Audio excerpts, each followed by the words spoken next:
Ah, nothing like having a Capri Sun right in the middle of midnight, in the middle of recording this lovely, wonderful, fantastic game. I'm just gonna keep doing this continuously. Okay, now that's enough of that. Hello everyone, this is ToadinWonderland and welcome back to more of Let's Play Sonic Adventure DX. Oh, that's good, the door's already open for us.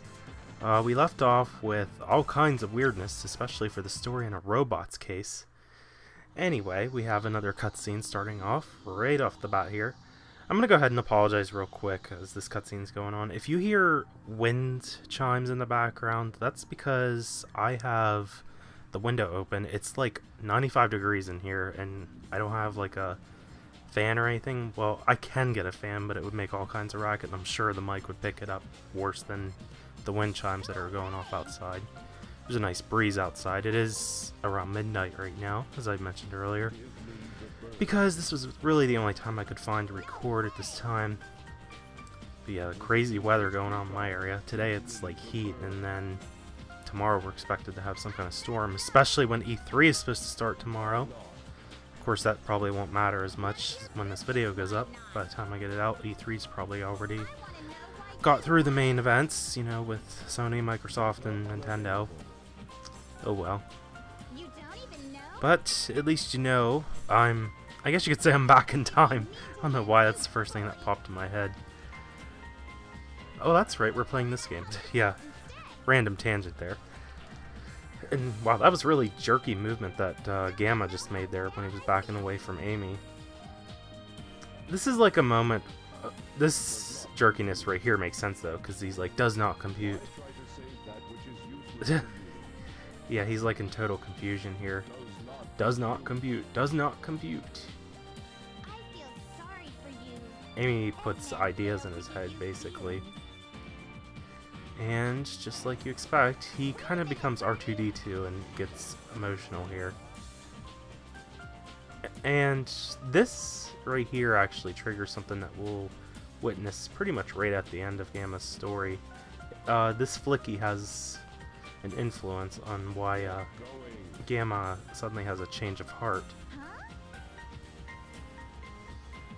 It has more to do than just the Chaos Emerald that the flicky possesses, which we'll find out in a little bit, even though we already discovered that thanks to Sonic and Tails' story that we've seen already. Pretty much, like I said, you know, every time you encounter the character at some point in time, the cutscene's going to be slightly altered with the dialogue. I find that interesting and yet weird at the same time. I think I might have talked about this before, but they're like in this case, when we get to play as Amy, this cutscene will have, it's pretty much the same premise, just the dialogue's slightly changed. And it's interesting that the developers like recorded all these dialogue scenes with different lines, I guess you could say. Anyway, we have control now. Right here, if you open up this cage, you can get a black egg, and if you take it back to the Chow Garden, X, I think B, yeah, X and B pick up items on the GameCube version anyway. I'm not going to do it, but yeah, you can take this black egg to the Chow Garden and raise yourself a black Chow. Station Square has the gold egg, I think I pointed out, and Mystic Ruins, excuse me, Mystic Ruins has a silver egg that you can take to the Chow Garden as well. They're all relatively easy to get. Okay, what's going on here?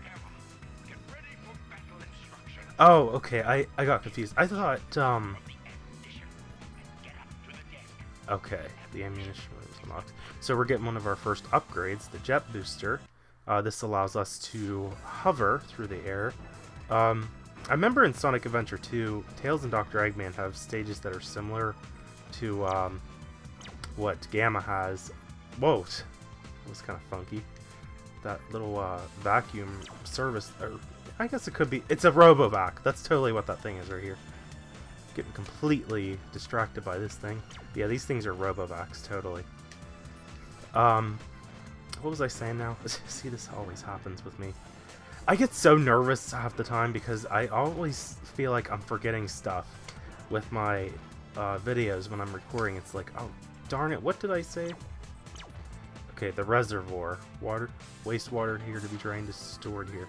I'm gonna go in this room first. This isn't where the jet booster is, but I don't think I can get the upgrade.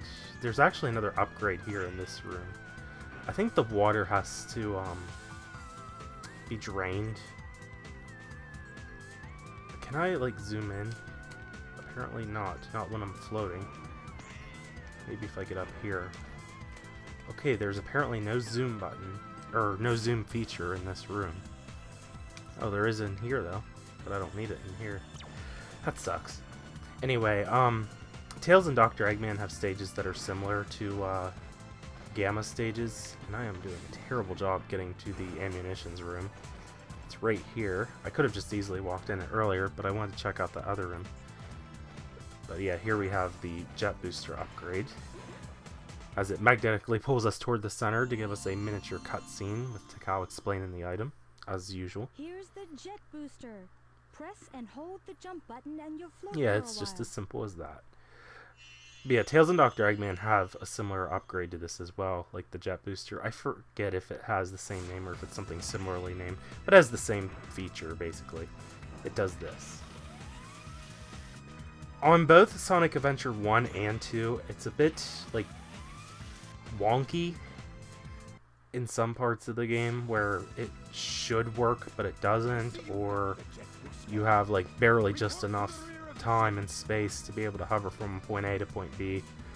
It's like that in Sonic Adventure 2. I feel like the second game, Sonic Adventure 2, it's worse, though. Okay, can I call the monorail? If I can step on the switch? Apparently not. I guess we have to go up this little cylindrical little UFO thing.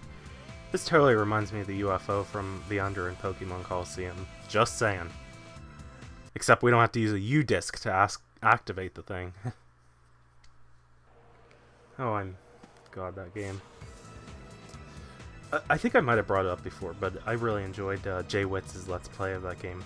Because to me, like, he didn't, like, do it competitively. He just did it in a casual manner. Like, where he went with the Pokemon that he liked. You know, he had fun with the LP. Honestly, LPs where people are having fun with Pokemon, I think I enjoy more than the ones who are, like, EV training and Nuzlocke runs. I mean, not to say that they're bad, but I don't know. Like, with Pokemon runs, I just enjoy the ones where the person's actually having fun with the game. I know I'm like completely talking over everything going on here. This is like way easier to do with Gamma, by the way, just saying. Because all you do is just target and shoot Sonic. I hate the noise that this laser makes, by the way, if I didn't bring it up. It's the noise it sounds like the noise you hear in your ears every once in a while. Like, you suddenly hear this, like, noise just like this laser. That's totally what the noise from his arm cannon reminds me of. And it's not a pleasant sound. At least not to me. I don't know about you guys, but not me. Anyway. Wait, remember me?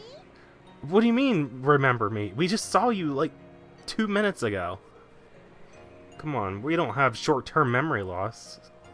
That's not what you're insinuating, is it?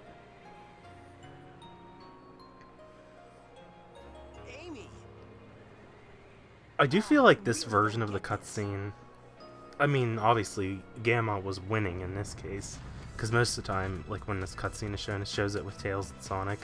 It shows Gamma's losing. But I feel like this version of the cutscene is more unique compared to the others, just because of how Amy has to coax Gamma to let them go and escape. I can't remember how Amy's version of the cutscene goes. I'll have to wait till we get to that point, I guess. It probably shows Gamma losing, I would guess. How are you, my metal friend? It's dangerous here. Why not leave, Eggman, and come with us? Why do you help me? Yes, why do you help him? I told you we'd be friends the next time we met.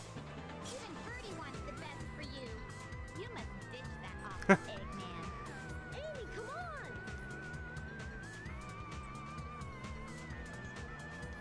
At least we have a jet booster to get off. And that was very odd when it showed Tails there.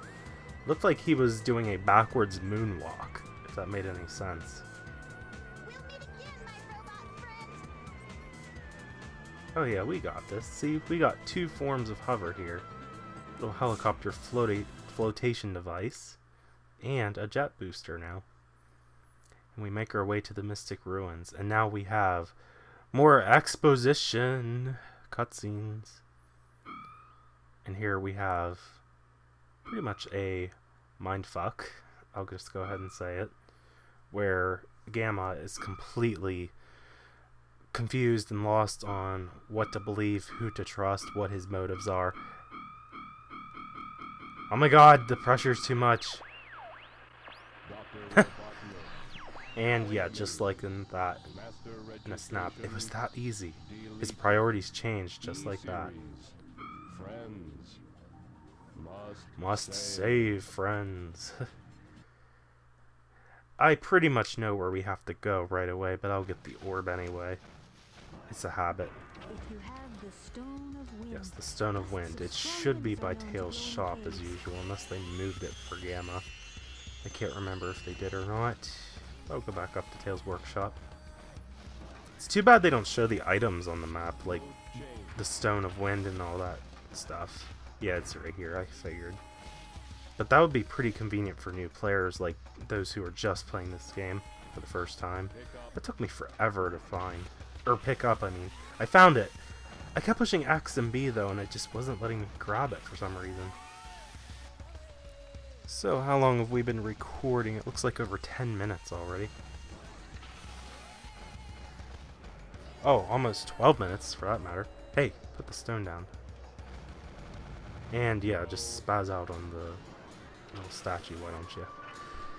We're back to Windy Valley though, another action stage. Yeah, the first 10 minutes of this is all exposition time and cutscene. I don't really know another way to describe it, really. But anyway, if you couldn't tell, oh wow, that was awful. mission failed. I'll go ahead and reiterate this. If you couldn't tell, we have a timer. And based on how many things you can target all at once, you're able to add more time to your clock to allow you to do more things. So for enemies like this, when you can get a whole bunch of points or targets all racked up, as you saw, I got like 45 seconds from that alone. Obviously, that's going to help you. You want to do that for stages like this. You know, the more things you target before you let go of the cannon, the better. Oh, and we got invincibility. Sweet. It's probably like the first time we've had that in a while. I think I did get it once with Tails, maybe. I don't remember off the top of my head. But yeah, like I said, you know, target as much as you can. I think it starts as like 1 second, and then goes to 3, then 5, and then it goes up every 5 seconds after that for each thing you target. By the way, I'm sorry if my voice like fades out at certain points. The microphone I'm using, like I have to try to nudge my way up to as close to it as possible when I speak. And sometimes I just forget to turn and face it. So I do apologize about that ahead of time. Because when I turn my head the other way, it sounds like I'm really quiet. Luckily, Audacity has a feature that lets me kind of work around that. I just have to change one of the settings like after I record the game audio commentary. For anyone who does use Audacity, you can amplify the volume. And by the way, we have E103. Is this... I'm trying to remember what E103 is. Yeah, you can shoot the bullets he shoots at you. This is nothing that bad, by the way. But yeah, the rest of Gamma stages are going to be boss fights. They're nothing too bad. The last one is going to be tricky, though, once we get to it. I'm trying to remember what this one is. Someone's going to tell me in the comments, I'm sure. It's not Zeta. I'm pretty sure that's, like, the purple one, which is, like, E105, if I'm not mistaken. I'm terrible at remembering the Greek alphabet. I just know that Omega is the last letter, and Alpha is the first letter. Like I said, you know, that just shows how much I know. Anyway. But anyway, back to those who use Audacity. I know some people say that Audacity crashes on them, but It has never done that for me, actually. In the history that I've used this program, it has yet to ever fail on me. Anytime I've ever had technical problems, it's always had to do with Windows Movie Maker, almost always. Until recently, the Pinnacle Studio program I was using with the Dazzle was crapping out on me because of the codecs failing. It's crashed on me before, though. I remember there was one time I actually did have to reinstall Pinnacle Studio. Anyway, I'm coming back here. I don't know if I can get the upgrade right now or not, but I would like to. I guess I technically could have came here before I went to the third action stage, Windy Valley. But oh well.